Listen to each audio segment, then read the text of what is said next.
प्रिय क्रांती मित्र हो, जय भीम, जय अशोक, जय संविधान, जय भारत। आदरणीय राजरत्नजी आंबेडकर, आपणा सविनय जय भीम। मी भीम पॅन्थर राजेश गवळी आज आपणास खुले पत्र लिहून आपणाशी पहिल्यांदा सम्यक संवाद साधत आहे। मानवी स्वराज्याचे महान संस्थापक, तमाम लोकशाहीवाद्यांच्या रक्तात पेटलेले महामानव, विश्ववंदनीय विश्वरत्न डॉक्टर बाबासाहेब आंबेडकर यांच्या आंबेडकर घराण्यातील तुम्ही असल्याने तुमच्याबद्दल माझ्या मनात अत्यंत आदरभाव आहे, हे वेगळं सांगायला नको। भले तुम्ही थेट बाबासाहेबांच्या रक्तातील नसाल, पण त्यांच्या घराण्यातील आहात ही माझ्यासाठी अभिमानाची बाब आहे। तुम्ही थेट बाबासाहेबांच्या रक्तातील जरी नसला तरी ज्यांनी बाबासाहेबांना जन्म दिला आणि केवळ ज्यांच्यामुळे बाबासाहेबांसारखा महासूर्य जन्माला आला, त्या परमवंदनीय महात्यागी रामजी बाबांच्या थेट रक्तातील तुम्ही आहात, एवढी गोष्ट सुद्धा तुमच्याबद्दलचा आदर वाढविण्यासाठी भरपूर आहे। आणि जगभरात तुमची जी काही ओळख आहे ती ओळख सुद्धा आंबेडकर ह्याच नावानं आहे, हे कोणीही नाकारू शकत नाही आणि तुम्ही सुद्धा नाकारू शकत नाही। विश्वरत्न बाबासाहेबांचे मोठे बंधू, परम आदरणीय आनंद बाबांचे तुम्ही रक्ताचे थेट वारसदार। ह्याच आनंद बाबांनी सुद्धा बाबासाहेबांसारख्या आपल्या महाप्रज्ञा सूर्य युग प्रवर्तक भावाच्या शिक्षणासाठी यथायोग्य सहकार्य केल्याची नोंद आम्हाला इतिहासातून मिळते। अशा ह्या आनंद बाबांचे तुम्ही थेट पणतू असल्याने तुमच्याबद्दल आमच्या मनात अतीव आदर असणे ह्यात नवलते काय। आदरणीय राजरत्नजी बाबासाहेबांचे सुपुत्र आदरणीय यशवंतराव तथा भैयासाहेब आंबेडकर हे राजकारणात आले। तसे ते भारतीय बौद्ध महासभेच्या माध्यमातून भारतात बौद्ध धर्म वाढविण्याचे महान धम्मकार्य करत होते। त्यांच्या पूर्णांगिनी आणि बाबासाहेबांच्या सूनबाई आदरणीय महाउपासिका मीराताई आंबेडकर यांनी सुद्धा सुरुवातीपासूनच आज तागायत स्वतःला महान अशा धम्मकार्यात वाहून घेतले। त्यानंतर बाबासाहेबांच्या तिसऱ्या पिढीनं म्हणजे त्यांच्या नातवांनी सुद्धा कोणी राजकीय क्षेत्रात तर कोणी धम्मकार्यात स्वतःला सिद्ध करून दाखवलं। अर्थात बाबासाहेबांच्या रक्ताच्या वारसदारांना जर विविध क्षेत्रात कार्य करण्याचा अधिकार असेल तर निश्चितपणे बाबासाहेबांच्या भावाच्या म्हणजे आनंद बाबा यांच्या रक्ताच्या वारसदारांना सुद्धा तसा अधिकार आहे।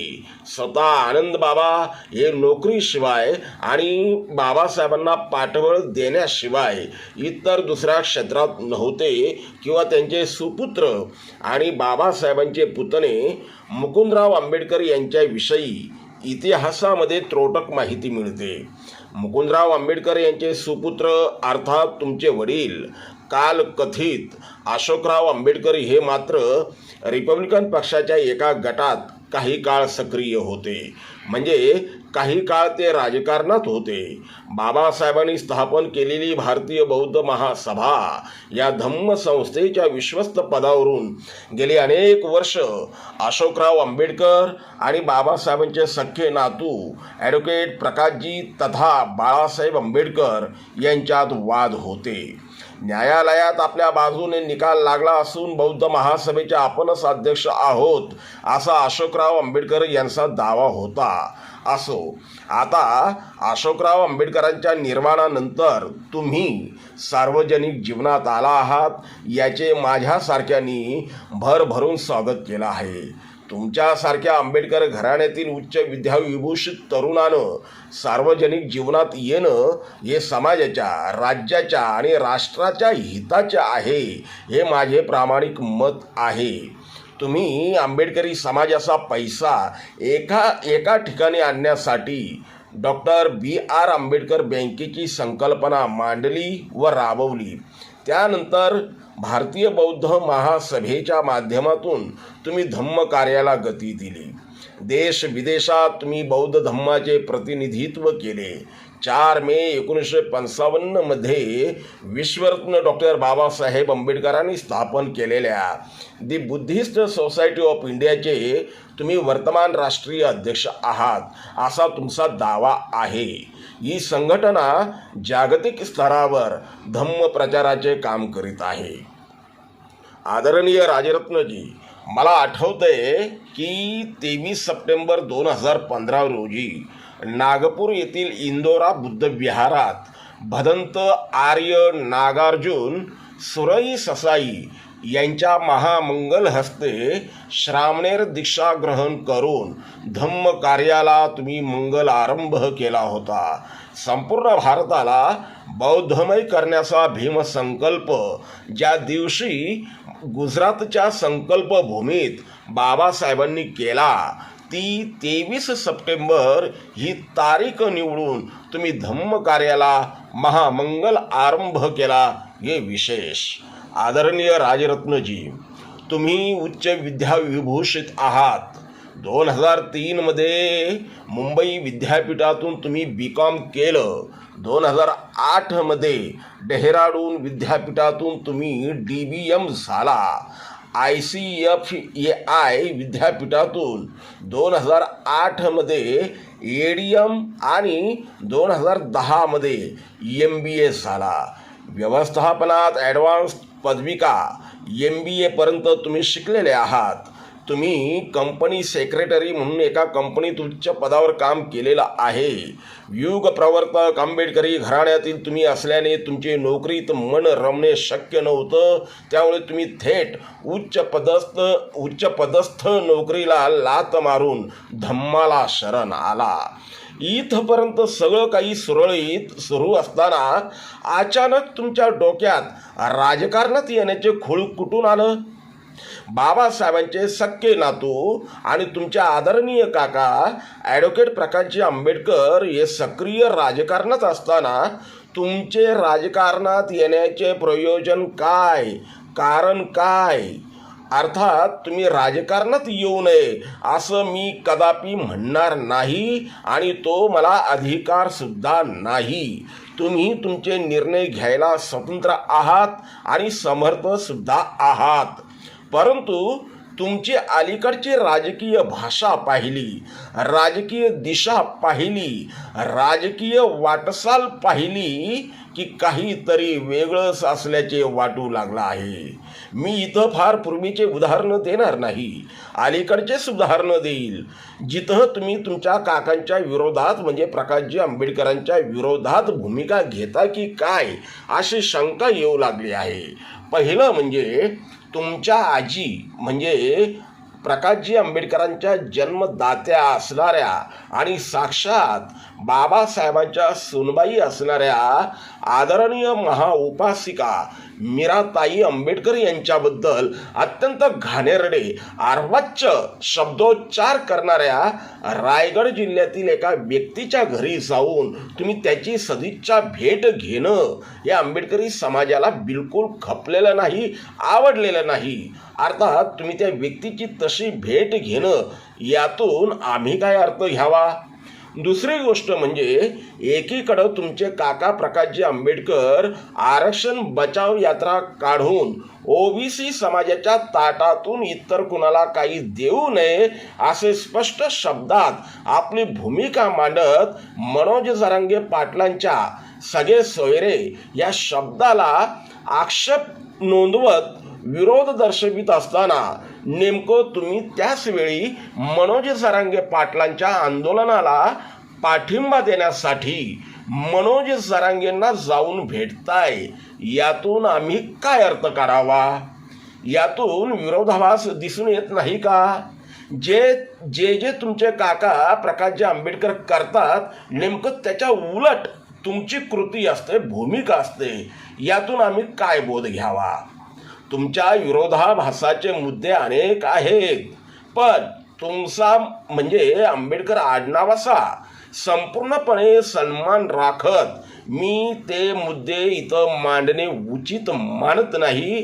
त्या मुद्द्यांना मी मुरड घालतो. फक्त एक उदाहरण म्हणून मी वरील 2 मुद्दे इथे मांडले. असो. आदरणीय राजरत्नजी, राजकारण प्रवेश करण्याविषयी तुम्ही म्हणताय की मी कोणताही वेगळा पक्ष वगैरे काढणार नसून बाबासाहेबांच्या रिपब्लिकन पक्षाचेच काम करणार आहे. म्हणजे नेमक्या कोणत्या गटाचे? कारण बाबासाहेबांच्या रिपब्लिकन पक्षाच्या नावानं दुकानदारी करणाऱ्या प्रत्येक दुकानदाराचे म्हणणे आहे की त्याचेच दुकान अधिकृत असून बाकीच्यांची दुकानं ही अनधिकृत आहेत. हल्ली कोणीही उठतो आणि बाबासाहेबांच्या रिपब्लिकन पक्षाच्या नावानं आणखी एक दुकान खोलून मोकळा होतो.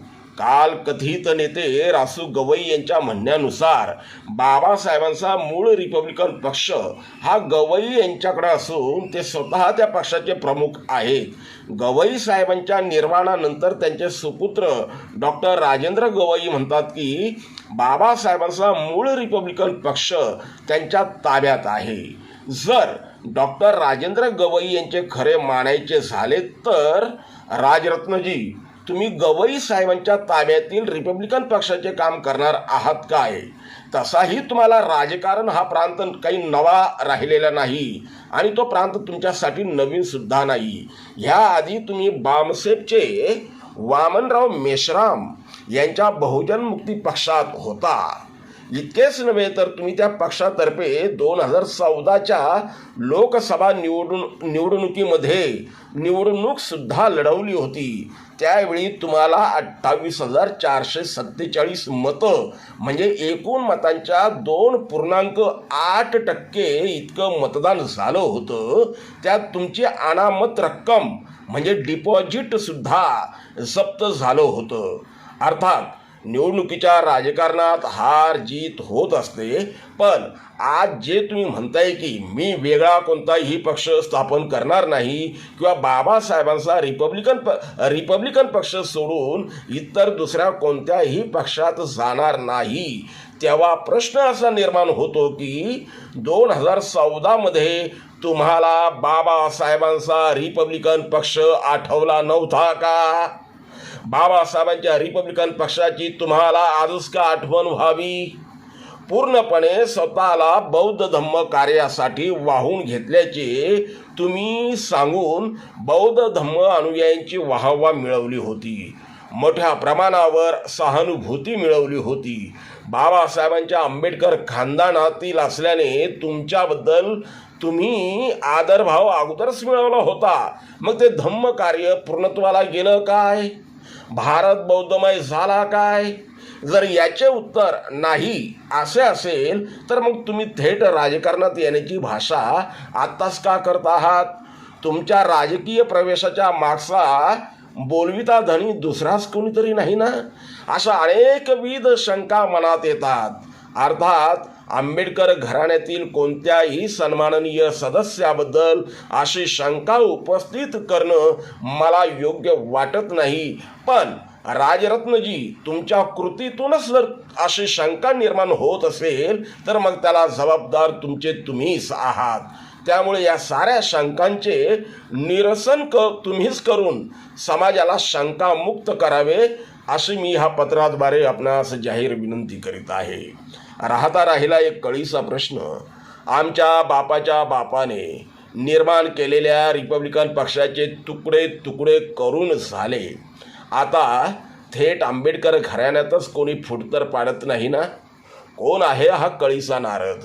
उत्तर अपेक्षित आहे. आपला परमहितचिंतक भीम पॅंथर आपल्या हक्काच्या यूट्यूब चॅनलला कृपया सबस्क्राईब करून आम्हाला विषमतावादी शक्तींच्या विरोधात लढण्यासाठी बळ द्या, शक्ती द्या, ऊर्जा द्या. कमेंट करा, लाईक करा, शेअर करा.